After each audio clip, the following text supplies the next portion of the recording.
The topic of this video is how to remove reposts on Threads.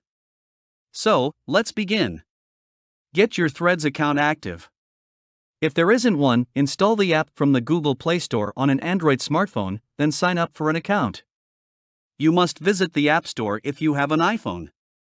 Threads is closely linked to the Meta platform Instagram, requiring users to have Instagram and use Threads with the same identity.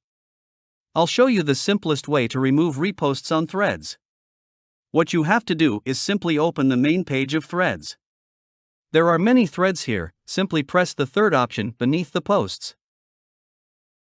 Select another one. Now go to the profile and press Repost. Your posts will appear as you refresh the page. Now again press the third option again and a pop-up will appear with the options of remove and quotes. You just press the remove option. The post will disappear. Do it again with the other post. Now refresh it again.